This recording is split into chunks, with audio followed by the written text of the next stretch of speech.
Hello बच्चों, आज की क्लास में हम डिस्कस कर रहे हैं हमारी कक्षा 9 की गणित की वर्कशीट 53। तिथि है 9 नवंबर 2020 और हमारा टॉपिक चल रहा है चतुर्भुज का। तो लास्ट क्लास में हमने क्या देखा था? हमने सीखा था कि किसी समांतर चतुर्भुज का एक विकर्ण उसे दो सर्वांग संग त्रिभुजों में विभाजित करता है और इसी से संबंधित हमने प्रमेय भी सिद्ध की थी। तो अब जब हमारा विकर्ण हमारे चतुर्भुज को दो सर्वांग सम त्रिभुजों में विभाजित कर देता है तो इट मीन्स अब जो हमें जो दो त्रिभुज मिल रहे हैं उनकी संगत भुजाएं और संगत कोण बराबर होंगे। तो अब हम यहाँ ध्यान से देखें तो भुजा जो हमारी ए बी भुजा है वो किसके बराबर हो जाएगी? उसकी संगत भुजा है सी डी, तो वो भुजा हो जाएगी सी डी के बराबर। उसी प्रकार जो भुजा BC है यानी हमारे त्रिभुज ABC की भुजा BC जो है वो त्रिभुज ADC की भुजा AD के बराबर हो जाएगी। तो ये तो हो गई संगत भुजाएं। और अब देखते हैं संगत कोण। तो संगत कोण सबसे पहले तो सीधे सीधे हमें दिख रहे हैं ये सम्मुख कोण, कोण 1 और कोण 2। ये रहा हमारा कोण 1, ये कोण 2 और ये तो हमारा चतुर्भुज है ही ABCD। तो ये हो गए। और कोण 3 यानी त्रिभुज ABC का कोण 3 और त्रिभुज ADC का कोण 4, ये दोनों भी बराबर हो गए क्योंकि ये संगत भाग हैं। उसी प्रकार कोण 5 और कोण 6 जो हैं ये भी बराबर हो गए, यानी कोण त्रिभुज ABC का कोण 6 बराबर होगा त्रिभुज ADC के कोण 5 के बराबर। तो जब हमारे त्रिभुज ABC सर्वांग है त्रिभुज CDA के तो उसकी संगत भुजाएं और कोण भी बराबर होंगे। तो अब संगत भुजाएं और कोण हमने देख लिए कौन कौन से हैं। AB बराबर CD, BC बराबर AD, कोण BCA बराबर DAC यानी कोण 6 बराबर कोण 5, CAB बराबर ACD यानी कोण 3 बराबर कोण 4, ABC बराबर CDA यानी कोण 2 बराबर कोण 1, क्योंकि एक समांतर चतुर्भुज के सम्मुख कोण बराबर होते हैं। ये निष्कर्ष निकल गया हमारा। और उसी प्रकार भुजाओं के लिए क्या निकला? एक समांतर चतुर्भुज में सम्मुख भुजाएं बराबर होती हैं। तो ये तो हो गया कि अगर समांतर चतुर्भुज है तो उसकी सम्मुख भुजाएं बराबर होंगी और सम्मुख कोण भी बराबर होंगे। अब हम इसका देखते हैं बिल्कुल अपोजिट। अपोजिट मतलब कि अगर हमारी सम्मुख भुजाएं बराबर हैं तो क्या होगा? तो अगर किसी चतुर्भुज की सम्मुख भुजाएं बराबर होती है तो वह एक समांतर चतुर्भुज होता है। यानी जैसे हमें ये PQRS एक चतुर्भुज दिया हुआ है, हमें दे दिया चतुर्भुज PQRS और इसमें जो हमें क्वालिटी दी गई है यानी जो इसके बारे में विशेषता दी गई है वो ये कि PQ बराबर RS है यानी ये भुजा बराबर है इस भुजा के, और QR बराबर है PS के यानी ये भुजा इस भुजा के बराबर है। तो ये तो सम्मुख भुजाएं हैं। तो जब सम्मुख भुजाएं बराबर होंगी तो हमारा चतुर्भुज क्या हो जाएगा? एक समांतर चतुर्भुज। उसी प्रकार जब सम्मुख कोण बराबर होंगे तो सम्मुख कोण कौन कौन से हैं हमारे इधर? ये है कोण 1, इसके सम्मुख कोण 2 यानी इसके अपोजिट ये है कोण 2, यहाँ कोण 3, इसके सम्मुख है कोण 4। तो हमें बताया गया कि कोण 1 बराबर कोण 2 है और कोण 3 बराबर कोण 4 है, यानी सम्मुख कोण बराबर हैं। तो अगर किसी चतुर्भुज के सम्मुख कोण बराबर है तो वह अवश्य ही एक समांतर चतुर्भुज होगा।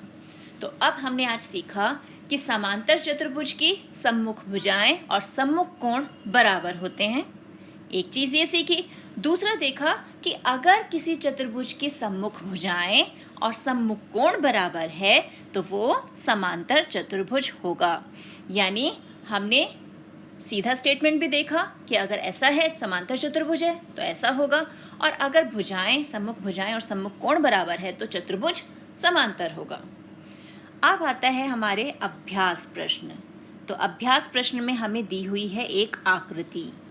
ये है हमारी आकृति जिसमें हमें चतुर्भुज दिया हुआ है EFGH। अब यहाँ भी हम समांतर चतुर्भुज की जो गुण है, समांतर चतुर्भुज की प्रॉपर्टीज जो हैं उसको यूज़ करके इसे हल करेंगे। अब सबसे पहले तो हमें दिख रहा है कि ये है हमारा एक विकर्ण HF और विकर्ण इसे दो त्रिभुजों में बांट रहा है और ये दोनों त्रिभुज क्या होंगे? सर्वांग सम। तो हमारे पास कौन कौन से त्रिभुज है? एक है हमारे पास त्रिभुज ई एच एफ या ई एफ एच भी बोल सकते हैं इसे, और एक है त्रिभुज, इसके सर्वांग सम कौन सा त्रिभुज होगा हमारा? इसके सर्वांग सम होगा हमारा त्रिभुज जी एच एफ, यानी ये त्रिभुज जो है ये हो गया इसके सर्वांग सम। ठीक है, फिर अब सर्वांग सम हो गए दोनों त्रिभुज, तो संगत भुजाएं और संगत कोण बराबर होंगे।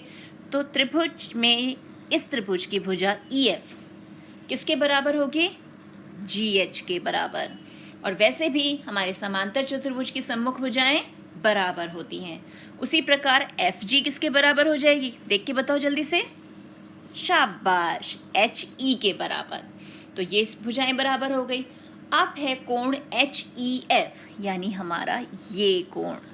तो ये कोण किसके बराबर होगा? इसके सम्मुख कोण या संगत कोण देखें तो कोण जी के बराबर। और कोण जी को हम क्या लिख सकते हैं? कोण एफ जी एच लिख सकते हैं ना। तो यानी हमारा कोण एच ई एफ बराबर हो गया कोण एफ जी एच के। अब हम लेते हैं कोण ई एच जी, यानी हमारा ये वाला कोण ई एच जी, ये पूरा का पूरा जो कोण है हमारा ये ई एच जी है।